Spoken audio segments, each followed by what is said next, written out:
أعوذ بالله من الشيطان الرجيم بسم الله الرحمن الرحيم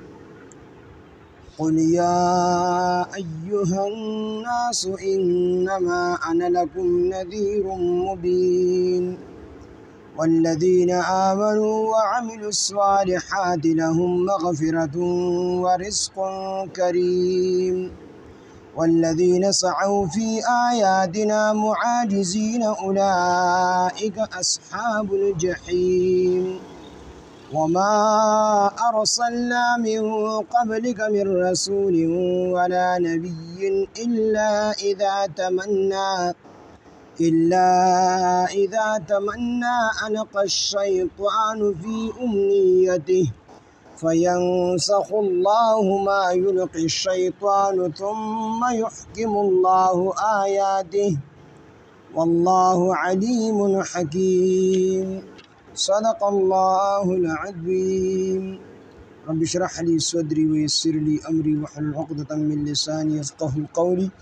رب زدني علما سبحانك لا علم لنا إلا ما علمتنا إنك أنت العليم الحكيم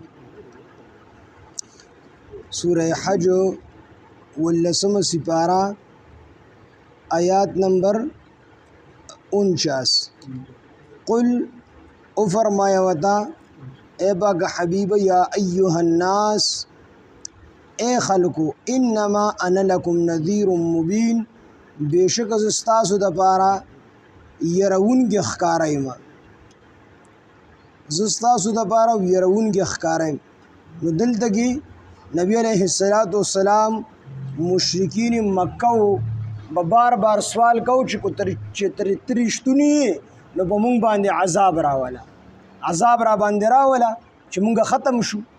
نو دا سوال به مشرکین مکہ د رسول الله صلی الله علیه وسلم نه بار بار کو چې کو چیرې د پیغمبر نو په مونږ باندې عذاب راولا ستا حقانیت په جګمنی مونږ ته معلوم شي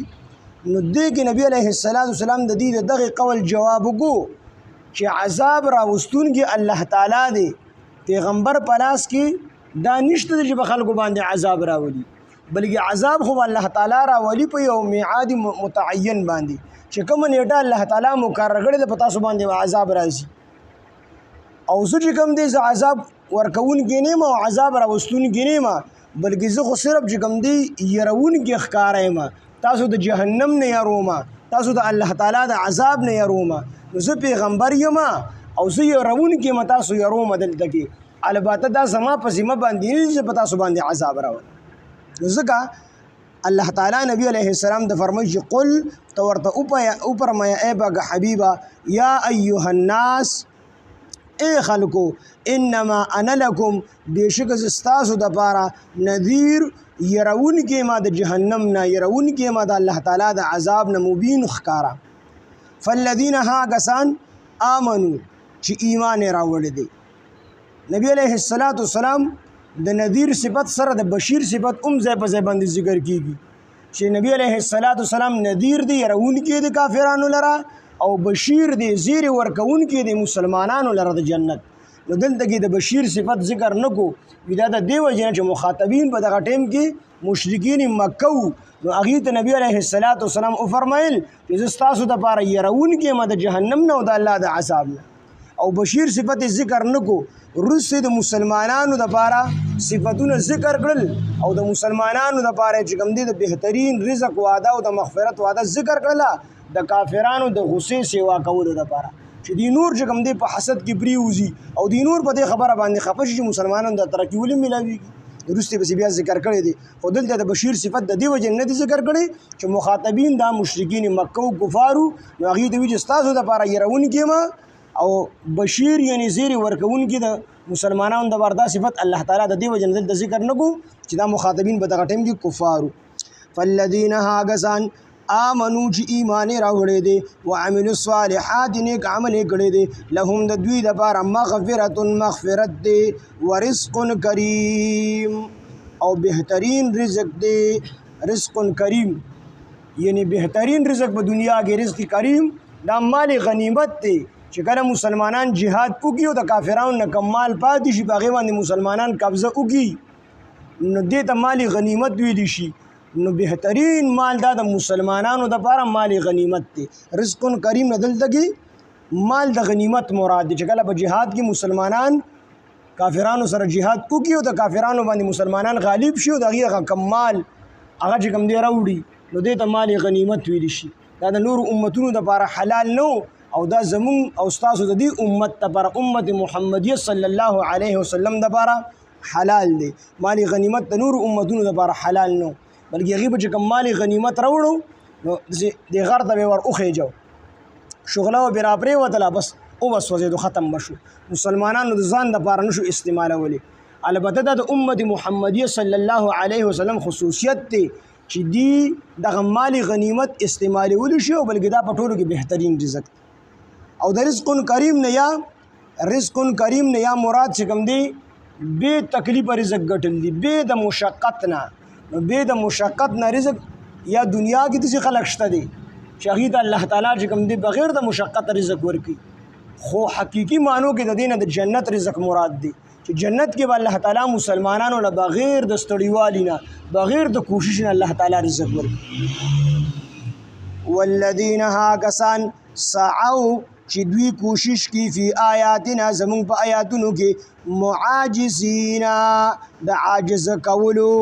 اولئک اصحاب الجحیم هم داخل خاوندان د اور دی او خاوندان د جهنم دی. نو هغه کافران چې هغې په آیاتونو باندې اعتراض کوي نبی علیه السلام ته کله وی دا قرآن دی د ځان نه جوړ کړی دی ته شاعر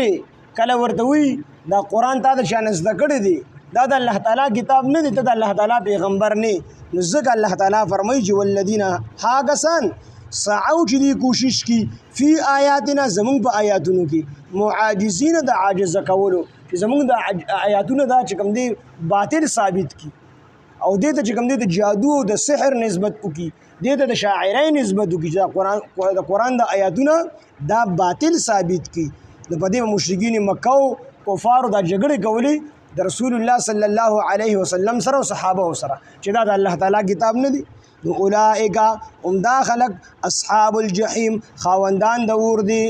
وما ارسلنا او ندی را لېږلې من قبلک ستا نه مخکې من رسول څوک رسول ولا نبی او نه څوک نبی رسول او نبی نو بعضې وي چې دا الفاظ مترادفه دي یعنی د دې دواړو معنی یوه ده صرف الفاظ چې کوم دي دا بدل دي رسول او نبی او ته ویلی شي خو په دې کې چې بیا کوم راجح کول دي نو هغې وایي چې دا رسول هغه چاته ویلی شي چې دله الله تعالی کتاب ورکړي او نوی شریعت ولا الله تعالی ورکړي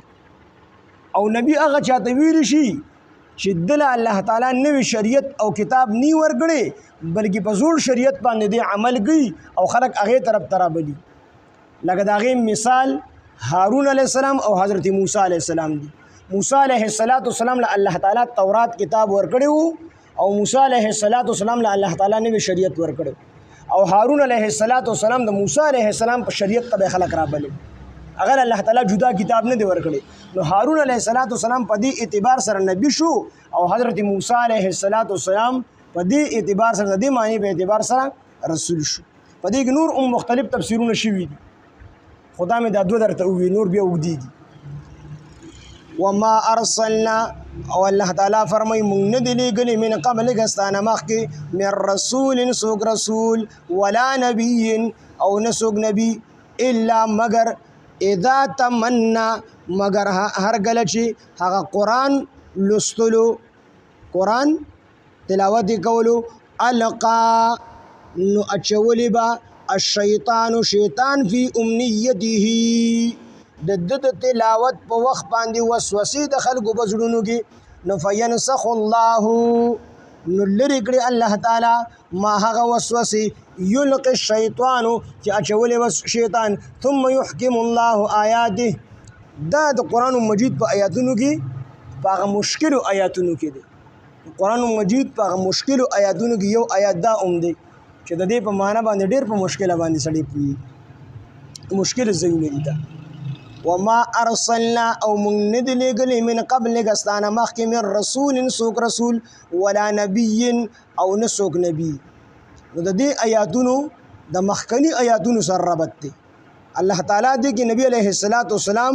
ته فرمایي چې ستانه مخکې ورته او فرمایل چې څنګه تکلیفونه او څنګه تکذیب کافرانو ستا تکذیب کی او تا ته دروغ نسبت کی چې ته پیغمبر نه نو دا سنوي خبره نه ده. ستانه مخکې چې انبیاء علیهم السلام کوم راغلي دي نو د هغې تکذیب هم د هغې امتونو کړی دی او بیا د هغه انبیاو نومونه ذکر شو. اوس دلته الله تعالی ورته فرمایي چې وما ارسلنا او موږ نه دي لېږلي من قبلک ستانه مخکې من رسول ولا نبي او نه څوک نبي الا مگر دا اذا تمنا هر کله چې به هغه لوستل کول نو القى الشیطان نو اچولی به شیطان فی امنیته داغه د تلاوت په وخت کې داغه د لوستلو په وخت کې وسوسې د خلکو په زړونو کې. نو چې پیغمبر به دعوت ورکو نو شیطان به د خلکو په زړونو کې وسوسې ورواچولې او نبی علیه السلام به چې خلکو له دعوت ورکو نو کافرانو به مخې ته خو ذکر شول. نبی علیه السلام ته الله فرمایل چې دا خلک ستا تکذیب کوي او تا ته دروغ نسبت کوي نو څه نوې خبره نه ده. ستانه مخکې چې کوم نور پیغمبران راغلي دي د هغې هم تکذیب شوی دی. اوس دلته ورته دا خبره کوي چې د کافرانو د تکذیب ولې کوو یعنې په تا باندې ایمان ولې نه راوړو نو د هغه نه راوړو وجه ذکر کوي چې دا نه راوړو وجه دا وه چې کله به تا لوستل کول یا نورو انبیاء علیهم السلام به لوستل کول نو دا شیطان به راغې د خلکو په زړونو کې به وسوسې واچولې لکه څنګه وسوسې لکه قرآن مجید کې الله تعالی فرمایي حرمت علیکم المیتة حرام کړل شوې ده په تاسو باندې مرداره هغه زناور ته ویل شي هغه څاروي ته چې هغه په خپل مرګ باندې مړ شي یې څوک خفي کي په خپل مرګ باندې میخه مړه شوله چې حلاله نه کړله نو دا مرداره دله. نو کافرانو په زړه کې به شیطان دا شوبه ور واچوله وي عجیبه دین دی عجیبه پیغمبر دی چې کله مسلمانان په خپلو لاسو باندې حلاله کي نو وي چې دا حلاله ده او دا پاکه ده او چې کله الله حلاله کي الله یې مړه کي چې دوی په خپله مړه کي وي حلاله ده او چې کله الله مړه کي وي دا مرداره ده. نو دا قسم وسوسه به یې ورته ور واچوله. یا قرآن مجید کې الله تعالی فرمایي چې انکم وما تعبدون من دون الله حصب جهنم. الله تعالی فرمایي تاسو چې د چا عبادت کړی دی دا ټول به جهنم ته ځي یعنی تاسو د کوم معبودانو باطلو عبادت کړی دا به هم تاسو سره جهنم ته ځي. نو د دې په ذهنونو کې به شیطان دا خبره ور واچوله چې ولې د فرشتو عبادت نه دی شوی نو فرشتې به هم جهنم ته ځي. د عزیر علیه السلام عبادت نه دی شوی عزیر علیه السلام به هم جهنم ته ځي. عیسی علیه السلام عبادت نه دی شوی عیسی علیه السلام به هم جهنم ته ځي. دا وسوسې به شیطان د دغې کافرانو په زړه کې واچولې. یا قرآن مجید کې الله تعالی فرمایي د عیسی علیه السلام په باره کې چې وروح منه چې دا روح دی د هغه نه. شیطان به د دې په زړه کې دا خبره ور واچوله چې دلته کې د دې روح منه نه مراد دا دی چې دا من د جزئیت دپاره دی. نو د دې مطلب دا شو چې د عیسی علیه السلام د الله تعالی جز دی یعنی د الله تعالی زوی دی. نو عیسی علیه السلام به د الله تعالی زوی ګڼو عیسایان. نو دا وسوسه به ورته ور واچوله. نو دا ټولې وسوسې به شیطان د دې په زړونو کې ور اچولې د کافرانو په زړونو کې د دې وجې به دوی ایمان نه راوړي. نو فینسخ الله نو الله تعالی فرمایي چې فینسخ الله بیا لرې کړلې الله تعالی ما هغې وسوسې یلقي الشیطانو چې اچولې به شیطان ثم یحکم الله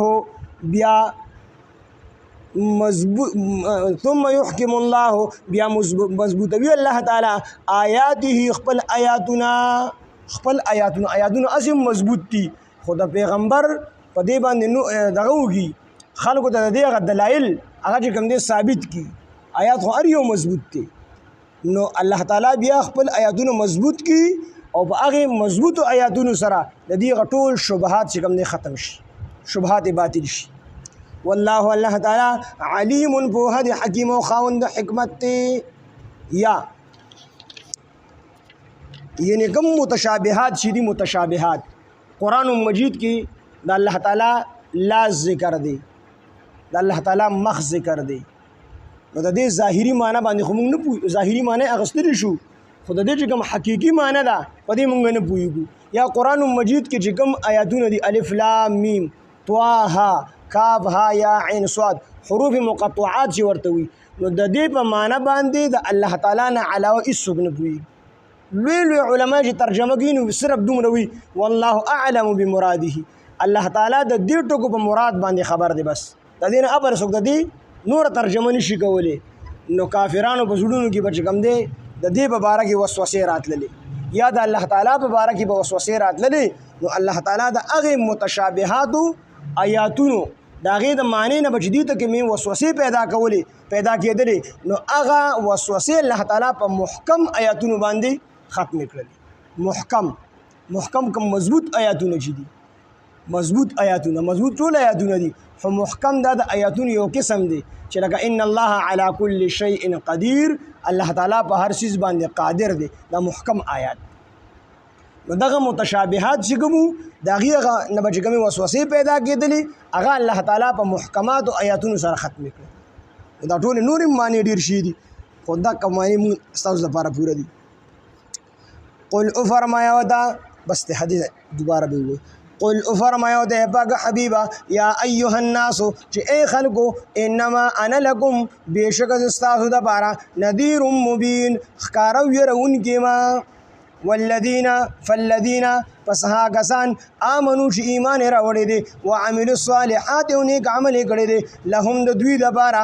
مغفرت دی ورزق کریم او عزتمن رزق دی.